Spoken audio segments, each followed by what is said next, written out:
You think you're better than us? The first officer snarled, venom dripping from every syllable. His towering frame cast a long shadow, and his hand rested dangerously close to his weapon. We'll teach you a lesson you'll never forget. You're just trash, the other officer spat, a cruel smirk cutting across his face. He was shorter, with a shaved head that glistened under the streetlights. We run this place, not you. Amara's grip on her son, Leo, tightened instinctively. Her heartbeat thundered, a frantic drumbeat in her chest. They had simply been walking home from the market, a perfectly ordinary evening, until the patrol car pulled up and everything turned dark. She tried to reason with them, her voice steady but pleading. We haven't done anything wrong. Her words were met with scoffs. The tall officer shoved her against the hood of the cruiser.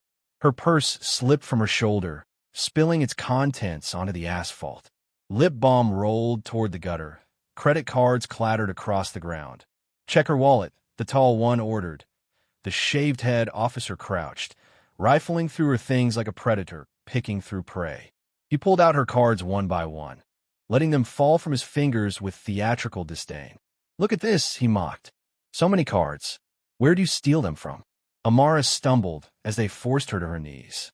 The rough pavement bit into her skin, scraping her palms. Pain shot up her arms, but it was nothing compared to the terror flooding her veins. Let me go, she cried. The only answer was the sharp, cold click of handcuffs snapping shut.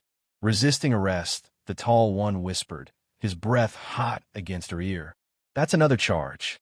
Leo, 6 years old, small for his age, stood frozen a few feet away.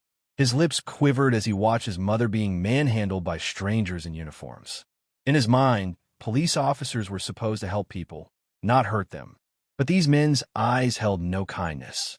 Don't touch my mommy, he finally screamed, his voice cracking. The shaved-head officer turned slowly, a wolf spotting easy prey. Shut up, kid, he growled. He leaned down until his face was inches from Leo's. Stay out of this if you know what's good for you. He shoved Leo backward.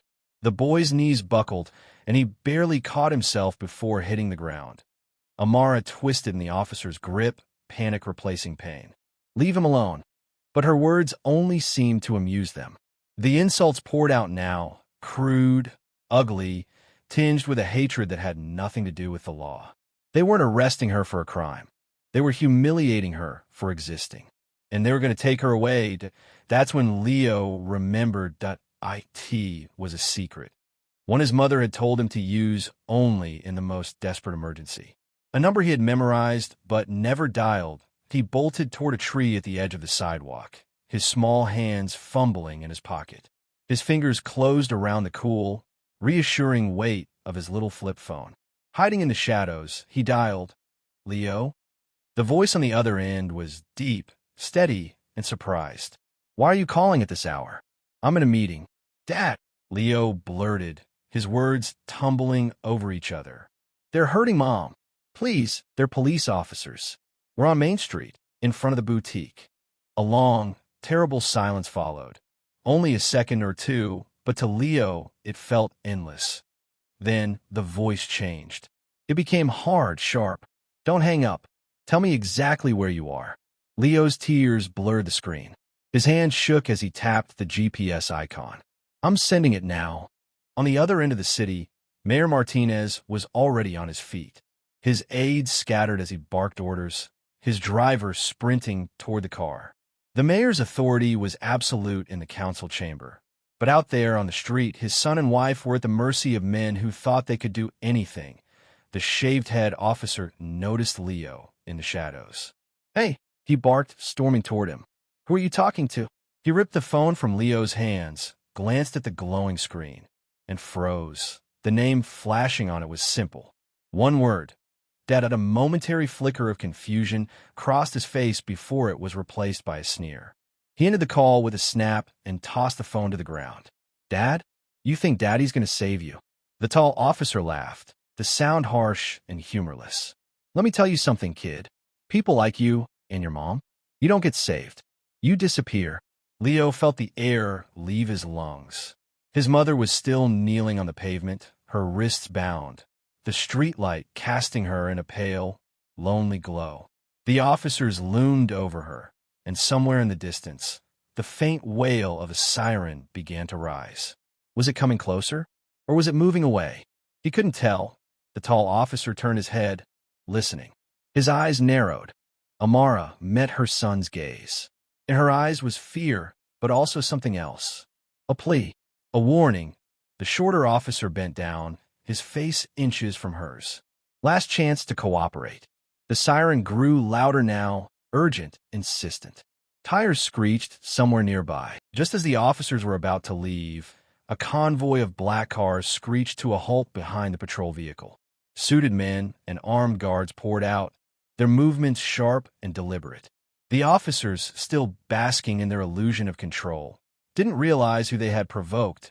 From one of the cars emerged Mayor Martinez, his face carved in cold fury.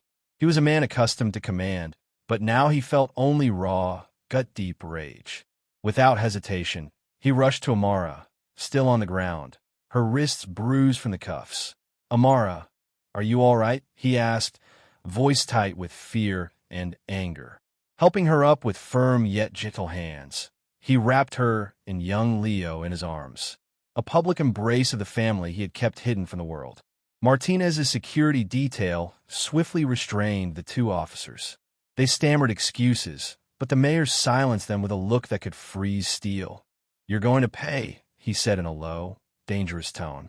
"For every insult, every act of violence, you'll regret ever touching my family." He guided Amara into an ambulance. On the way to the hospital, he was already on the phone with the police chief, the district attorney, and the Human Rights Commission, demanding a full investigation, a detailed report, and the officer's immediate suspension. "At every moment, I want the record clear," he said, eyes locked on Amara and Leo. "Every insult, every second of aggression will be accounted for. I will not let this go." At the hospital, after doctors examined them, Martinez held his family close. The public saw him as a mayor. In that moment, he was simply a man making a private vow to protect them at any cost. The trial that followed gripped the city. Cameras crowded the courthouse. Amara, with Martinez beside her, gave her testimony. Her voice trembled at first, then grew steady as she recounted the humiliation and fear. Leo, nervous but resolute, also took the stand. His small voice carried enormous weight as he described the officer's cruelty. The two officers, once brimming with arrogance, now looked pale and defeated. The evidence was overwhelming: abuse of authority, assault, and racial discrimination. The jury's verdict was swift. The judge's sentence thundered through the packed courtroom. 10 years in prison for each officer, a lifetime ban from public service, and substantial restitution to the victims. As the officers were led away in chains, their reputations shattered, Amara and Leo walked out with heads held high. For Amara, the fear that had shadowed her steps for years began to lift. For Leo, the ordeal became a lasting lesson that courage and truth can pierce even the darkest injustice. And for Mayor Martinez, the battle was far from over. The case had ignited a city-wide reckoning. Policies began to shift, oversight deepened, and whispers of reform turned into action. It wasn't the end of the fight, but it was a victory, one that proved even in a world of power and prejudice, one phone call, one stand, could change everything.